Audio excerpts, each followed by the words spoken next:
পাগলের ডাক্তার দেখাতে হবে। কাকে? তোকে। কেন? পাগলকে তো পাগলের ডাক্তারই ভালো করতে পারবে, তাই না? আমি পাগল? মায়া হাঁ হয়ে গেল।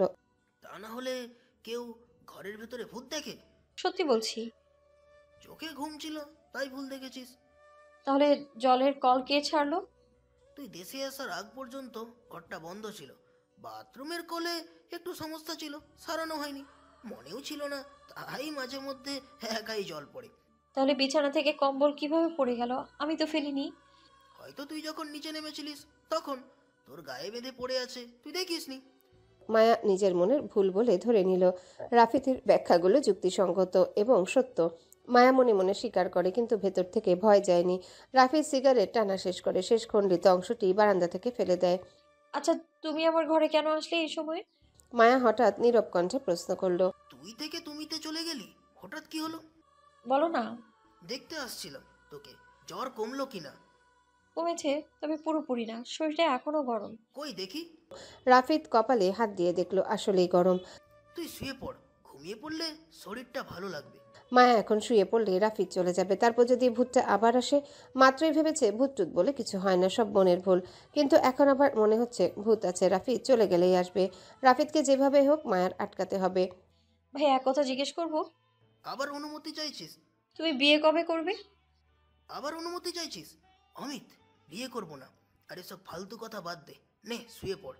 রাফিদ মায়াকে শুইয়ে দিল, গায়ে কম্বল জড়িয়ে দিল। এরপর রাফিদ বিছানা থেকে উঠে যেতেই মায়া তার হাতটা ধপ করে ধরে ফেলল। রাফিদ থমকে দাঁড়িয়ে যায়। চোখের সামনে সেই ছোট্টবেলা দৃশ্যটি ভেসে ওঠে।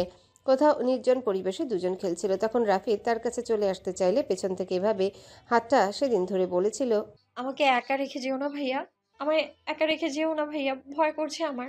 মায়া বলল। রাফিদ পুনরায় বিছানায় বসে জুতা খুলে ফেলল। এরপর মোহময় কণ্ঠে বলল, এই জন্য হঠাৎ তুই থেকে তুমি তো চলে গেছিস? এত ভয় কিসের তোর? আমি আছি তো, আমি থাকতে তোর কোনো কিচ্ছু হবে না। বলেই রাফিদ মায়ার মাথায় হাত বুলিয়ে দিল। মায়া এতক্ষণ পরে নির্ভয়ে শুতে পারল। এখন শান্তিতে ঘুম হবে তার। মায়া রাফিদের ডান হাতের কনিষ্ঠা আঙ্গুলটি খুব শক্ত করে ধরে রেখেছে। রাফিদ তখন ফিসফিসিয়ে বলল, তোকে কাঁদতে দেখলে অন্তরটা পুড়ে যায়, আর তোকে হাসতে দেখলে দুনিয়াটাকেই সুন্দর মনে হয়। এরপর মায়ের কপালে চুমু দিল। অন্যদিকে রাত বাড়লেও ঘুম নেই গৌরীও তার মায়ের চোখে। বাইরে শীতের বাতাস হু হু করে বইছে। কুয়াশা যেন মাটির বুক জুড়ে সাদা চাদর বিছিয়ে রেখেছে। বাতাসে মাটির গন্ধ আর ঠান্ডা, এমন যে নিঃশ্বাসও যেন কেটে যায়। মাঝপথে বিছানায় শুয়ে আছে রহিমা। চোখ আধা খোলা, ঠোঁট ফেটে গেছে শীতে। গায়ে পুরনো একটা চাদর জড়ানো, যেটা একসময় সাদা ছিল, এখন ধূসরাত ছেঁড়া। তার পাশে রাখা আছে একটা পুরনো লণ্ঠন। তার আলোয় ঘরটা যেন কাঁপে কাঁপে জ্বলে নিভে যায়। গৌরী চুলার সামনে বসে আছে, চুলগুলো এলোমেলো, গায়ে পাতলা একটা শাল, ঠান্ডায় ঠোঁট বেগুনি হয়ে গেছে। সে চুলার সামনে বসে আগুন ধরানোর চেষ্টা করছে, কিন্তু ভেজা কাঠে আগুন ধরছে না, শুধু ধোঁয়া উঠছে। সারাদিন জমিদার বাড়িতে কাজের জন্য ছিল। সন্ধ্যায় ফিরে সেলাই মেশিনে বসে কিছু কাপড় কাটছিল। একজন দুইটা থ্রি পিস আর একটা ফতুয়া বানাতে দিয়ে গেছে। রান্নার সুযোগ হয়নি। চুলার ধোঁয়ায় চোখ জ্বালা করে জল চলে আসে, কিন্তু সে পাপড়ি দিয়ে মুছে আবারও চেষ্টা করে। এই আগুনও আমার মতো মা, যতই জ্বালাই জ্বলে না। গৌরী বলল। বিছানা থেকে নেমে রহিমা কাশতে কাশতে বলল, মা, তুই আবার কাঁদতাছিস নাকি? গৌরী হাতের পিঠে চোখ মুছে। না মা, ধোয়ার চোখে জল আসছে। ধোয়া না রে, তোর মনের কষ্ট বের হইতাছে। তুই আমারে লইয়া আর ভাবিস না, যদি হায়াত থাকে তবে বাঁচমু নয় মরমু। গৌরী রহিমার পাশে এসে বসে, কপালে হাত রাখে। তার গরম আগুনের মতো গা জ্বলছে রহিমার। গৌরী তখন বলল, তোমার শরীর জ্বরে পুড়তেছে মা, আমি তোমাকে ডাক্তারের কাছে নেওয়ার চেষ্টা করব আগামীকাল। টাকা কই রে? 3 দিন হলো ভাত চড়াইনি ঠিক মতো, ডাক্তার কেমনে দেখাবি? গৌরীর চোখে অশ্রু চকচক করে ওঠে লণ্ঠনের আলোয়। গৌরী বলল, আমি কাকিমার কাছে যাই, দিনে তো সময় পাবো না। তার কাছে কিছু ধান ধার চাই, আর ঘরে যা আছে মিলিয়ে বিক্রি করে তোমাকে ডাক্তার দেখাবো। রহিমা কিছুটা রাগ করে বলল, না রে গৌরী, শীতের এই রাইতে কুয়াশার ভেতর যাস না, রাস্তা পিছিল, কেউ থাকেও না বাইরে এই সময়। আমি ঠিক আছি। গৌরী অবাধ্য কণ্ঠে বলল, তুমি ঠিক নাই মা, তুমি কি মরণ চাও? এই কথাটা বলেই গৌরী নিজে চমকে ওঠে। কথাটা মুখ থেকে বেরিয়ে গেছে, কিন্তু শব্দটা যেন ছুরি হয়ে বাতাসে কেটে যায়। রহিমা মৃদু হাসে। তুই এমন কথা বলিস না রে গৌরী, মরার ভয় আমার নেই। আমি তো আগেই অর্ধেক মইরা গেছি। আমি চাই তুই একটু ভালো থাক। মরার আগে তরে যদি একটা কিনারায় তুলে দিয়ে যাইতে পারতাম। রহিমার কণ্ঠে আক্ষেপ জড়ানো। গৌরী চুপ করে যায়, শুধু তার মায়ের হাতটা নিজের বুকের উপর রাখে। তুমি আমার কিনারা, তুমি থাকলেই আমি বাঁচি মা। তুমি ছাড়া আমার কিচ্ছু নাই, আর আমি কিচ্ছু চাইও না। বাইরে হঠাৎ বাতাস জোরে বয়ে যায়, দরজাটা ঠাস করে বন্ধ হয়ে যায়। লণ্ঠনের আলো কাঁপে, ছায়া নড়ে দেয়ালে। দূরে কুকুরের ডাক ভেসে আসে, লম্বা করুন। রহিমা শোয়া থেকে উঠে বসে, চৌকি থেকে নিচে নামতে চাইলেও কিন্তু মাটি ঠান্ডা, তার জুতো জোড়া ছিঁড়ে গেছে। তোমার কিছু লাগবে? গৌরী জিজ্ঞাসা করলো। তুই একটু গরম জল আইনা দে, গলাটা শুকায় যাইতেছে। গৌরী চুলায় হাঁড়ি বসায়, কিন্তু আগুন ধরছে না। কাঠ ভিজে গেছে, ধোঁয়ায় পুরো ঘর ভরে যায়। গৌরী কাশতে কাশতে কপাল মুছে, তবু হাল ছাড়ে না।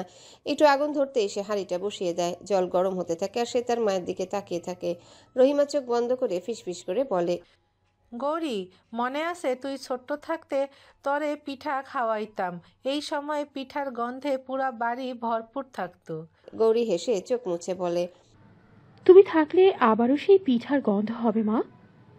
রহিমা চুপ রইল, শুধু কাশতে থাকে। জল ফুটে গেলে গৌরী একটু তার মায়ের জন্য গ্লাসে করে এনে দেয়, সাথে মুড়ি এনে তার মায়ের হাতে দিল। রহিমা কম্পিত গলায় বলল, তুই খাবি না?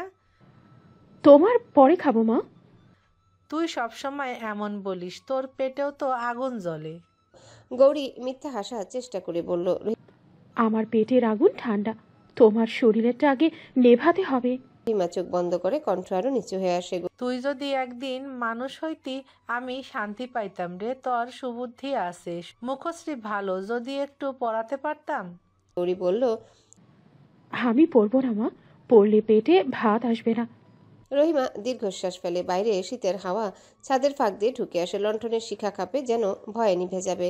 গৌরী উঠে দরজাটা আটকায়, তারপর আবারও তার মায়ের পাশে এসে বসে। রহিমা 3টা ওষুধ খেল। এরপর গৌরী বিছানা থেকে সব সরিয়ে ফেললো। ফিরে এসে তার মায়ের পাশে বসে হাত ধরে বলল, তুমি একটু ঘুমাও মা, আমি আছি।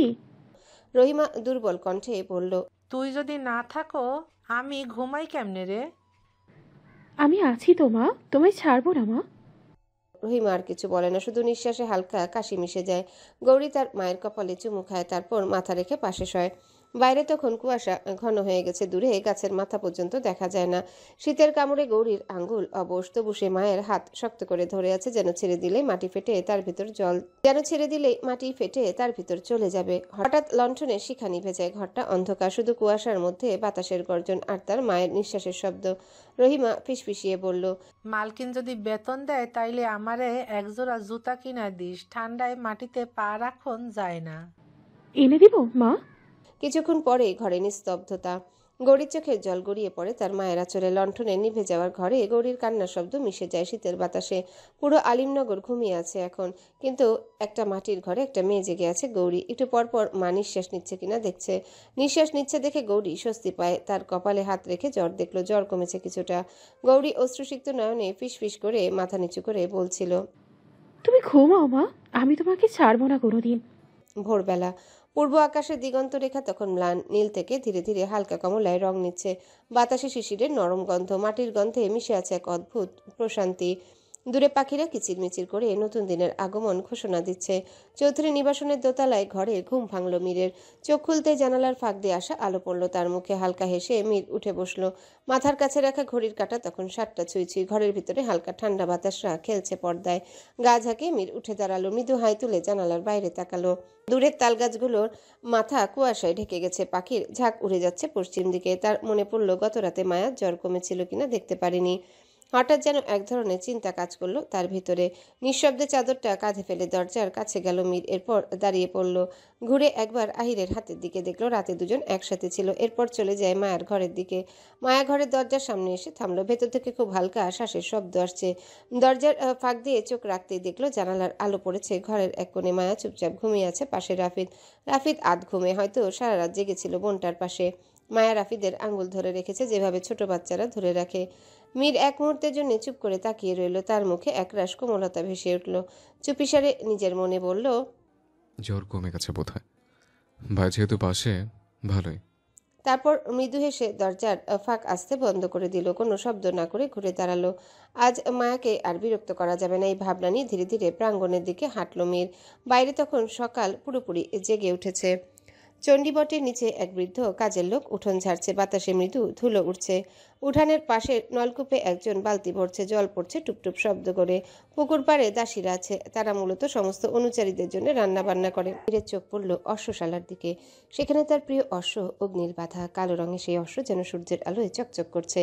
অগ্নিল মীরকে দেখেই মৃদু রেশা ছাড়ল, যেন অভিমান করে বলছে, আজ এত দেরি কেন? মীর এগিয়ে গিয়ে ওর গলায় স্পর্শ করলো। অগ্নিল নাক ঘষল তার কাঁধে। মীর হেসে বলল, চল আজ সকালে একটু ঘুরে আসা যাক।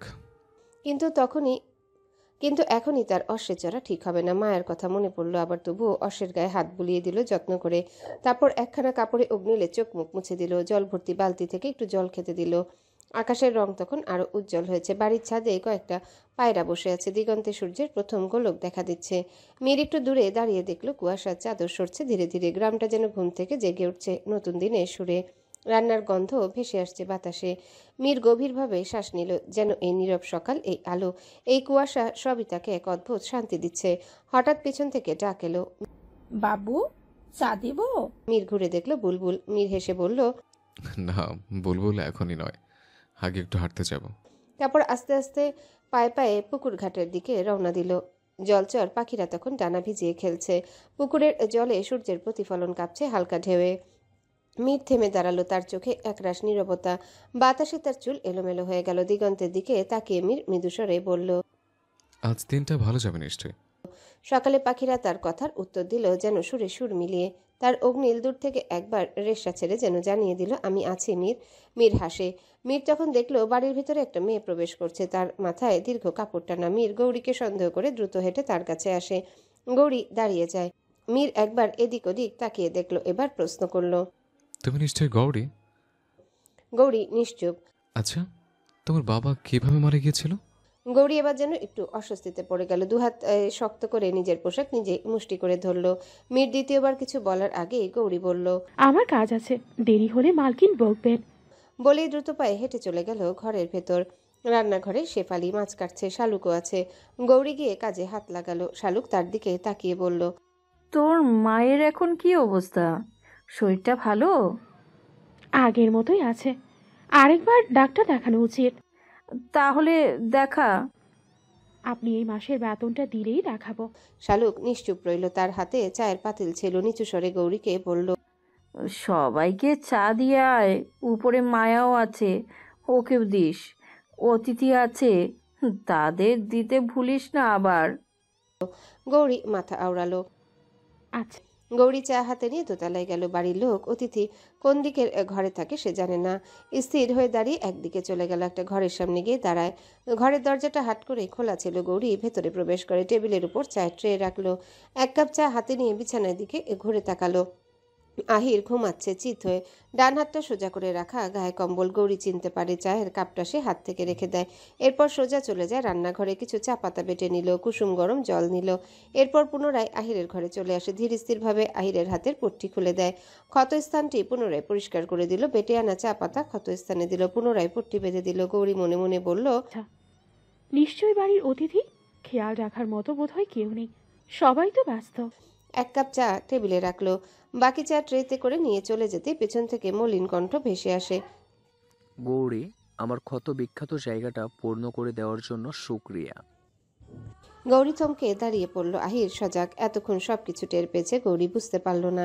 নিজের কাছে নিজের জন্য লজ্জিত হচ্ছে। কিন্তু এখন লজ্জার কি আছে? একজন অসুস্থ ব্যক্তির সেবা করা উত্তম কাজ।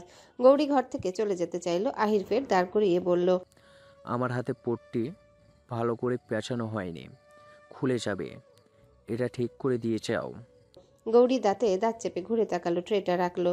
আহির খাটে পাশে উবু হয়ে শুয়ে আছে। হাতটা আগ বাড়িয়ে এগিয়ে দিল। গৌরী পা আধভাজ করে বসে হাতের পট্টি খুলে ফেললো। আহির তখন বলল, আমি এতক্ষণ সজাগ ছিলাম, চোখ আধ খোলা ছিল।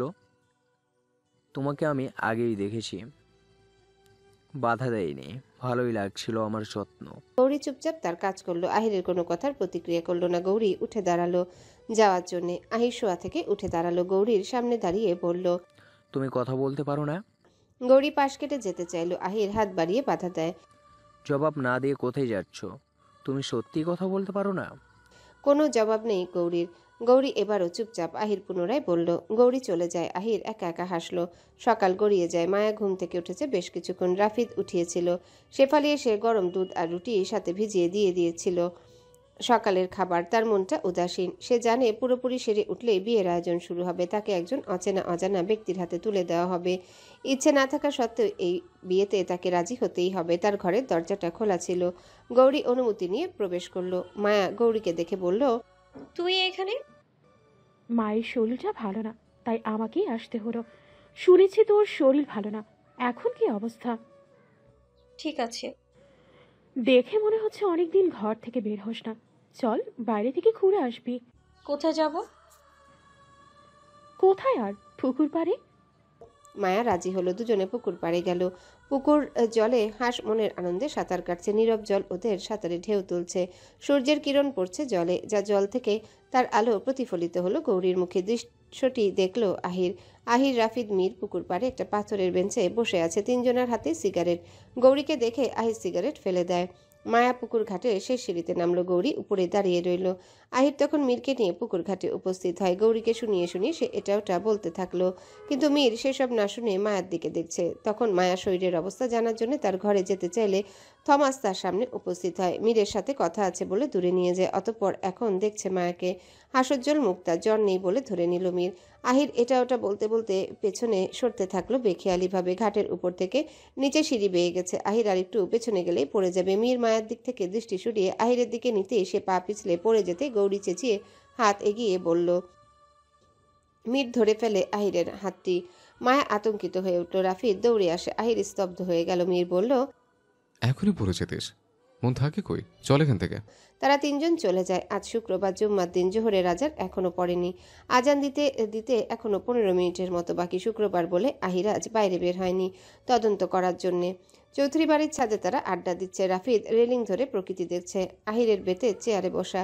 তার সামনে মীর। মীর একটা সিগারেট ধরিয়ে বলল, জানিস রাফিদ, মোহিনুর সিদ্ধান্ত জানিয়েছে। সেও প্রেমে হাবুডুবু খাচ্ছে। ভাবতে অবাক লাগছে। রাফিদ বলল, কি বলছিস? সত্যি বলছিস নাকি? আমি মিথ্যা কেন বলবো? ও চিঠিতে ওর উত্তর জানিয়েছে। চিঠিটা আমার কাছে আছে, তুই দেখতে পারিস। আহির বলল, ভালোই হলো, প্রেমে সফল হ, বিয়েটা শিগগিরই করে নে। আমি যাতে দেখে যেতে পারি। তাদের কথোপকথন শুনে নেয় মায়া। গৌরী আর সে ছাদে এসেছিল কাপড় শুকাতে দেওয়ার জন্যে। মায়ের ভেতরটা ভেঙে গেল। গৌরী মায়ের অভিব্যক্তি দেখে কিছু বুঝতে পারল। এরপর তাকে নিয়ে ছাদ থেকে চলে যায়। আহির, রাফিদ, মীর জুমার নামাজের জন্য গোসল শেষে তৈরি হয়ে নেয়। আহির কালো রঙের পাঞ্জাবি পরল। মীর এবং রাফিদ সাদা রঙের পাঞ্জাবি পরে নেয়। মীর তার ঘর থেকে বেরোতেই দেখলো ফ্লোরে কিছু একটা পড়ে আছে। একটা ভাঁজ করা পৃষ্ঠা। হাতে তুলে নিল পৃষ্ঠাটি। এটা সেই চিরকুট সেদিন উত্তরপাড়া থেকে আসার সময় এক অচেনা লোক দিয়েছিল। মীর চিরকুটটা ড্রয়ারে রেখে দিল। তখন মনে পড়ে চিরকুটে একটা চিত্র আঁকা ছিল, যেটা সেদিন বোঝা যায়নি অন্ধকারের জন্য। মীর ড্রয়ারটা খুলে চিরকুটটা দেখলো। চিত্রটি দেখলো একটা পুরনো প্রাসাদ। আশ্চর্যের বিষয় হলো প্রাসাদটা ঠিক উত্তরপাড়া সেই প্রাসাদটির মতন। মীর স্তম্ভিত হয়ে গেল। ঠিক তখনই মসজিদ থেকে আজানের সুর ভেসে আসে।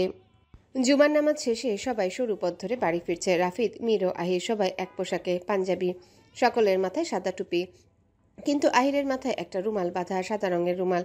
আহিরকে এরকম সাজে দেখে মায়া তখন বলেছিল, আপনাকেও খুব সুদর্শন দেখাচ্ছে, একদম আমার রাফিদ ভাইয়ার মতো। আহির প্রতিক্রিয়া শুধু মায়ের মাথায় হাত রেখে বলেছিল, দুষ্টু মেয়ে একটা, তুমিও কিন্তু ভারী মিষ্টি, একদম আমার ছোট্ট বোনের মতো। মায়া হেসেছিল। মীর পথে আসতে আসতে বলল, আজ শুক্রবার, দোয়া কবুলের দিন, যাই মায়ের কবরটি জিয়ারত করে আসে।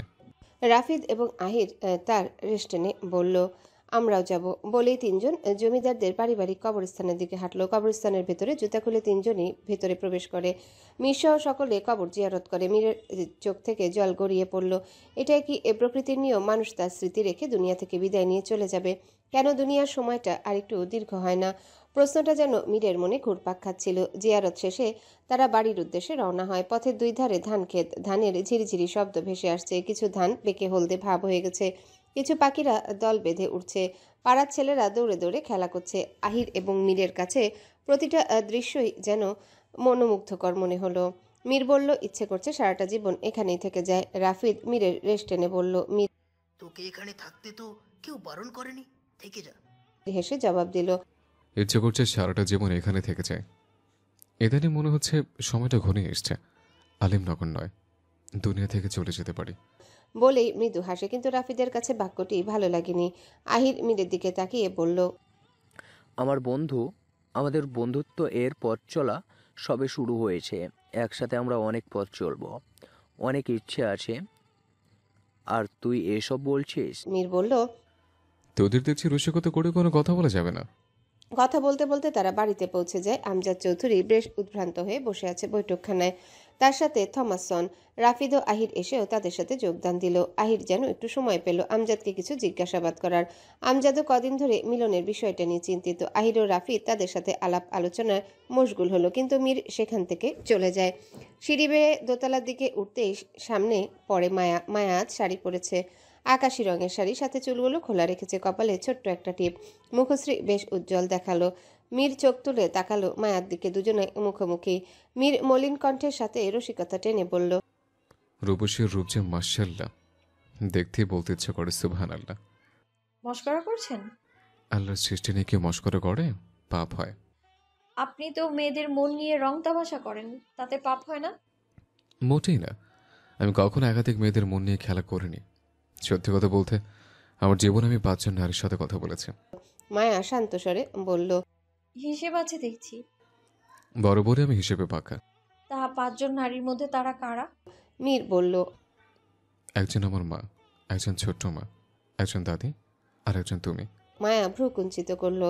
4 জন হলো, 5 নাম্বারটা কে? মীর বেশ উৎফুল্ল হলো। এরপর নিমিষেই আবার নীরব হয়ে বলল, আছে একজন, তবে তার নাম এখনই বলা যাবে না, সময় হলে ঠিক জানতে পারবে। মায়া মনে মনে নিশ্চিন্ত হলো। 5 নম্বর মেয়েটি নিশ্চয়ই মোহিনী, কিন্তু শব্দে প্রকাশ করল না। আর তার ভেতরটা কিঞ্চিত কেঁপে উঠল। নিজের প্রিয় মানুষটির মুখে তার প্রিয় মানুষের কথা শোনা যেন ছুরির মতো হৃদয় গাঁথে।